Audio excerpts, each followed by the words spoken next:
This week we're going to go over wireframing and what it is.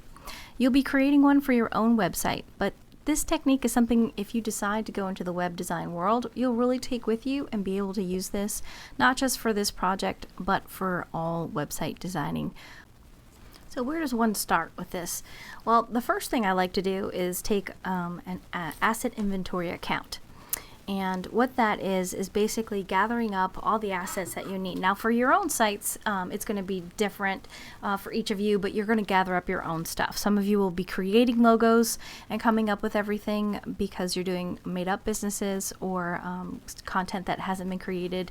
Others of you have a logo and can do that, and others are going to be repurposing things. So you want to make sure that you gather up all the logos, copywriting, imagery, colors, fonts, all of that stuff. If you were actually out in the field and working with a company, you would want to ask them for all of their brand assets. So that's the fonts, that's the colors, that's the logos, that's their everything that goes into making up their brand. Now for yourself, you're going to be creating this obviously, but this is just good to know in the future. Also, you want to make sure that in the future when you're working in the website design business, that you ask who is providing what content for what. So have a content checklist, ask who's providing the content, is there a budget for copywriters? Now with ChatGPT, things are a little easier these days, especially for designers who may not have content. You can use some of those resources to help fill in where you might not have anything. And you just want to make sure that you use the right tone and brand of that audience for that particular brand or website. So keep those things in mind for the future. You don't really have to worry about this too much for your own sites because you already know all these, but I would be remiss if I didn't tell you that you needed to make sure you had all of these items in your asset of working with another company or a client in the future. Let's talk about file organization and file naming. Both are very, very crucial and important things. File organization and naming is probably one of the most underrated but most useful from front end to create and think about long-term goals. A designer's ability to organize his or her work and producing files is always important, but with the web, it's critical that everything be organized and named properly. This is because the files that the designer uses to create the sites are the same files that the user will download to view on his or her computer. Factors such as file name, file type, file size, and organization of all of those significantly important things with print is equally important for HTML. And it's because of the linking of those files that the HTML has to have those files on hand to link to in order to bring those things up. Having them in the most organized and file named correctly is going to make your workflow so much better. And being clear on file names and what they are is going to help when you pass this off to the developer. Let me just go over this one more time. I said it last week, I think, but I want to say it again this week. What Adobe XD is created for is to be the creative outlet for website designers like true creatives that can get their ideas out there and share it with a developer or a programmer, coder, whatever you want to call that person. It's not meant for this website you're building is going to be the pretty. It's not going to work as an HTML actual product. So it's not like there's a button that you can push in Adobe XD and it's just going to make it a live site. I mean, there is a button that you can push and it's going to make it present like it is a live site, but it's not going to have everything it needs. This is just the communication bridge between the developer and the designer. And we work with a lot of CPT, computer technology upstairs. Their programming students will take our websites for our 264 class and make them real. We don't actually do that. However, at the end of this class, I'm going to go over some things that I use to make a real website, because sometimes somebody will come to you and ask you to create a website, and they really are looking to you as a one-man show. And since we don't code, well, what do? I'm going to go over some really easy and helpful ways that you can go about and do create an actual website. It just won't be all the way through Adobe XD. And I want to make sure that I'm clear, because I've got a few students that I've talked to that I wasn't sure that they were clear on that. So just wanted to reiterate that here. Taxonomy and grouping. Once the objectives have all been set up and the things with the client would like to see on their site have all been figured out, or you have established all of that stuff, organized, got everything, you can start mapping out the content. And it's not just randomly throwing things on a page based on what makes sense to you. It's start by listing all the content that needs to be included first. So I always like to start with lists. Lists are the way to start any project. Doesn't matter if it's print or web or video. Lists really help break down all of the things that you need to include into something, and then help you break into that hierarchy. Now, logistically, from a business point of view, or how your client eventually will see things, is different from how a user's point of view will be. So you want to make sure that you're balancing what you want your customer to get and what the end user. So some information architects conduct an exercise to help mitigate any problems between why the client might not like something, because most of the organization of things has been tested, and really going with what you see in as far as a user's perspective and how to make things as organized and as clean as possible. So one rule of thumb is to limit the number of choices a user sees at any given point to 7, no more than 7. Psychologically, humans can't perceive more than 7 items at one time without creating subgroups. So the key here is not to overwhelm a user with a whole bunch of things. You want to make sure that it's very, very clean. In order to understand what informational architecture is, known as IA, and not as AI, I keep wanting to say AI, it's important to unlearn what most designers think IA is. It's a mistake to think of IA as simply a means of sketching a design, boxes and shapes that represent an underpainting of a layout. While this may be useful, and maybe how IA got its start, this is not the whole story. In the infancy of the internet, websites were predominantly informational spaces. So taxonomy and the classification of content into hierarchy structures and labeling systems, and then the process of naming buttons and links to make it clear what content they reveal. And wireframes is a meaning of organizing the content and individual pages, as well as illustrating any technical requirements needed. These tools illustrate the navigational structure and provide context as well as detail of the various informations and components that are shared across the different pages of a whole site. But when websites became more transactional, IA started to become more like the interactions designers think in terms of discrete user tasks.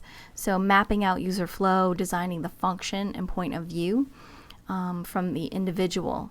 And this really shifts the attention away from the client and focuses it squarely on the user.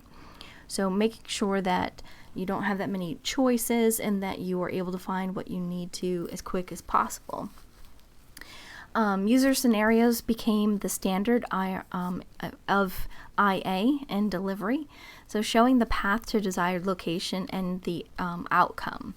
So we've known this as called the sitemap, or most of you have probably seen a sitemap. And the information architecture phase of the website project starts with the development of a comprehensive sitemap. Now, many of you creating your own site, these sitemaps are going to be fairly simple and easy, but when you work with bigger clients and say in the future they could be more complex and you need to organize. So a sitemap is a systematic way for you to visually show what pages are going to be linked and what their relationships will be in between them.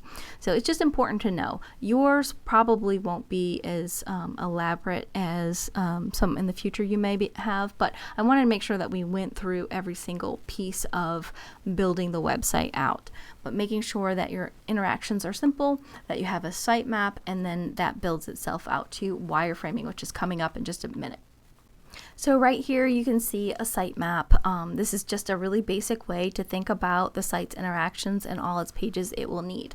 Sometimes a web developer will give you a sitemap that looks like this, and then you have to take that and make it something much more pleasing, but actually building all of those pages out. So keep in mind the way you work in some website companies, or you could go back and forth with the developer starting from the beginning. Even though you're considered the front end, sometimes some pieces will come from the developer first and then you will create. So for your site that you're going to do, if you want to just create a quick little sitemap of what you see, how many pages you see, and what they might go to. I want to at least see, I think the project sheet says at least 4 pages, I think is good. And it's just basic. It's just rectangles and a piece of copy in there that tells me what is going on that page. Now let's talk about wireframes, and this is what you're going to be working on most of this week, so I really want to make sure that you get a good understanding of this. But wireframes are the blueprints that map out all the pages. The wireframe shows the elements of the page and their relative weight or importance within the site. They are not intended to illustrate every single piece of layout of a page. They're really like a visual representation of what's going where. And so I've got 3 examples up here on in this screen. One is one where it's a just a hand-drawn sketch, and you can see where in a couple places they've brought out what something looks like, so you can see how that particular part of the site looks. And then that's what we're going to be working on this week, a wireframe of what content's going to be laid out. The following week, you're going to do something that's more like the right side of your screen, where you're just going to be dropping in boxes. You're going to take your wireframe you build this week, and next week you're going to do something like the blue and white boxes that you see on the right of your screen.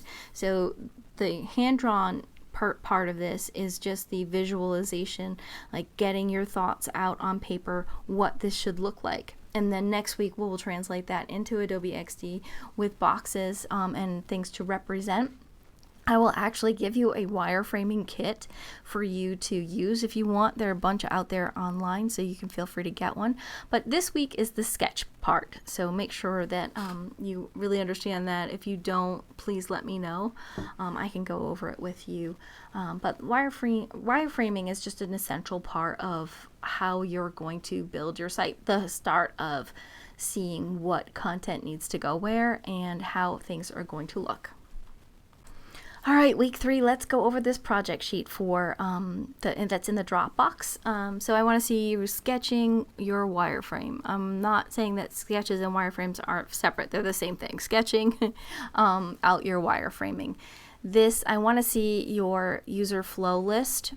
I want to know what you think your user will get out of this. So even if it's just a sentence or 2, ask yourself the following questions so that things are clear to your user. What tasks will the user be able to perform when they're on the website? What are the steps a user needs to follow to perform certain things? What screens does the user move through? What does the user see in each screen?